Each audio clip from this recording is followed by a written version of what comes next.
Hey guys, it is Tamara. Thank you so much for coming back to my channel. Welcome back. Today, I'm just going to go over a couple of things that I think might be helpful for you guys. I'm actually not in the office, but I hope to be returning very, very soon so that you guys can have a little bit more videos that are of a better quality as they used to be in the past. But I wanted to talk just briefly about some ways that you guys can deal with the trauma and the grief that I talked about on Monday. There's a couple of approaches that you can take to manage some of the stress that we are under in today's society, whether that's racial tension, whether that's socioeconomic tension, whether that's, financial tension, psychological, emotional tension. I think there are ways to balance it. So I'm going to give you guys some tips so that you can look into them. So thank you so much for coming back to my channel. For those who are subscribed, and for those who are new, I encourage you to hit the subscribe button so you can stick around with us and be a part of our growing community. The benefits for you in today's video is I'm going to highlight some trauma-based interventions that may be helpful for you in the long run.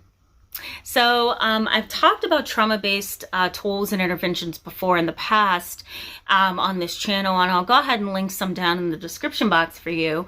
But a lot of the tools that I talk about on this channel tend to be they straddle the line between science and alternative medicine. So I like to focus on tools that not a lot of clinicians really focus on. I also like to focus on tools that meet people where they are, right? So tools that meet people who are not looking for somebody to just, look into a textbook and, repeat what they've learned in a textbook, right? I like to focus on and give you guys access to those tools that are a little bit more lax. They're more trauma-based, and they're focused on other aspects of you, such as the physiology of your body and the stress response, the fight or flight mode, right? The neurology behind your trauma and what's going on. So those are the kind of tools that I'm going to be talking about today. They're certainly not the clinical ones that you're used to knowing about. So let's just go ahead and start with the first one. Now, the first psychotherapeutic tool that you can use to manage trauma, to manage emotional and psychological distress, is what's known as music therapy. There's a lot of research studies done on alternative medicine, but there's also a lot of research done on this small sector of tools and techniques, which are called the artistic therapies, right? They are more artistic. They focus on music and art and writing and dance and swimming and water therapy, and just using a lot of other tools that can provide relief for suffering. So music therapy is one of those tools. Music therapy tends to be a little bit more engaging. It also tends to provide that cultural element that a lot of people need when they are struggling with trauma, or they're struggling with some kind of societal collective trauma, like racial issues. Sorry guys about that. I'm using my phone today. So music therapy really does reach you culturally, right? It crosses barriers, it crosses cultures, it's cross-cultural, if you will.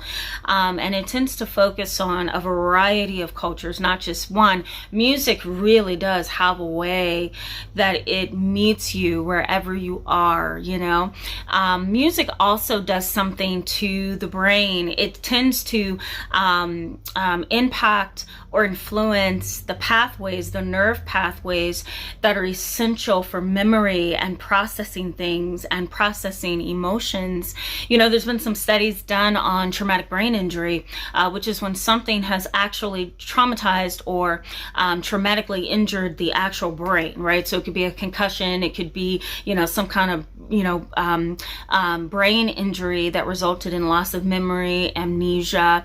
But those kind of traumatic brain injuries have been largely impacted by music, and some research suggests that the nerve pathways in the traumatic brain injury that has been impacted is affected by music. And for individuals who have TBI, traumatic brain injury, or injuries, I should say, they tend to respond to music if nothing else. So that is really just cool, Music has a way of touching you whether you are aware of it or not, The other part of this kind of alternative therapy, if you will, for treating trauma would be creative writing. Creative writing is pretty interesting. Like, I love to write. I love to reflect. There are people who love poems. I think there's this whole thing called flowetry. Poetry and flowetry, or, artistic rap, or something where language is being used to express emotions. There's a real big psychological component to that. Creative writing not only helps you tap into what's really going on the inside, but it also helps you get your thoughts out and some of the things that you may be numb over or in shock over. So creative writing is a really good way to not only get your emotions out, but to also kind of thrust yourself into the experience of your trauma, right? Kind of pushing yourself past those limits of being numb, right? Of kind of internalizing things. That allows you to get things out in a therapeutic way that's safe for you. And it also allows you to express what you're really feeling and what you're really thinking on paper. And that takes me to the next therapeutic tool that you can actually use, and that is known as narrative therapy. Now, I use narrative therapy quite a bit with all of my clients and people who consult with me. I love narrative therapy. I think telling your story is very, very therapeutic. We all have stories, right? So being able to tell a story in a way that allows you to see your side, other people's sides, that allows you to process what you're thinking, what you're feeling. I think there's a huge psychotherapeutic benefit to that. Narrative therapy starts with psychoeducation. So it starts with the therapist giving you the knowledge that you need about what you're going through, right? So let's say, for example, you were getting narrative therapy from me, then I would start out by educating you to the symptoms you're experiencing. I would also start educating you to things I talked about in this video right up here. Talk about the amygdala. I would talk about the prefrontal cortex. I would talk about the limbic system. I would talk about the hippocampus, which has a lot to do with memories. So I would really give you that psychoeducation, and then from there we would start your trauma story. So we would go as far back as you could remember, and we would slowly work our way up, just focusing on the facts. And then once we get the facts down, then we're going to go back and we're going to review your story, your factual story, and we're going to start adding a little bit of detail, and that detail is going to be emotional and it's going to be cognitive, right? So what are your memories? What do you remember? And kind of what is your mind going through as you're putting down this story and creating your story, right? So that would be part of that. And then once we put down your thoughts and once we put down your emotions in response to all those facts that you listed, then we would go back again and we would reread it, and then we would add a final conclusion, like a final paragraph.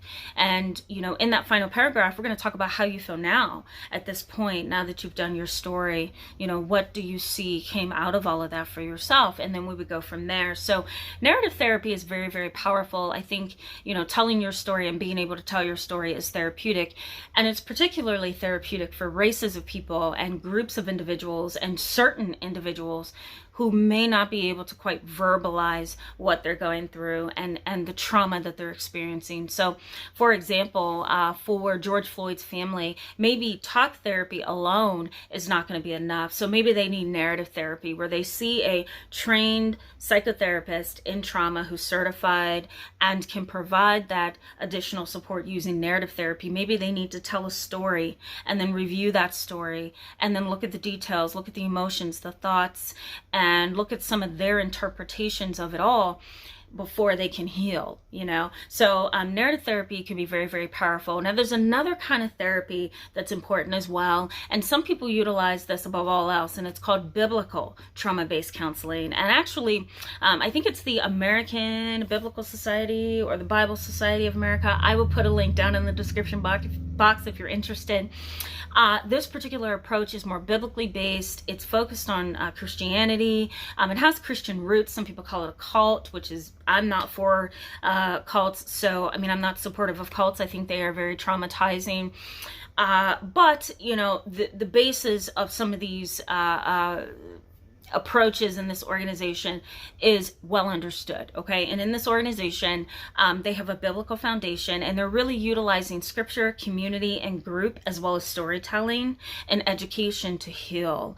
And the biblical-based trauma-informed counseling is really an international type of counseling, right? It happens more in different countries like Uganda and, in Colombia, in Iran, right? So these are different different countries that this approach is utilized in, but you can also utilize the approach in your own town, and you may find a therapist who regards themselves as a Christian counselor, and they can kind of help you with this. But biblical-based trauma-informed counseling really does come at you from the perspective of, let's use scripture to heal you, let's use community to heal you, let's use your story to heal you, and then let's go back to the Bible and make sense out of what you've gone through. And I think that can be really powerful and really useful in its place, as long as it's not a cult that's trying to possess the way that you think about life. I think it can be helpful. So these are all tools that are really art therapies, and they really are there to help you cope in a way that's not talk-based. You know,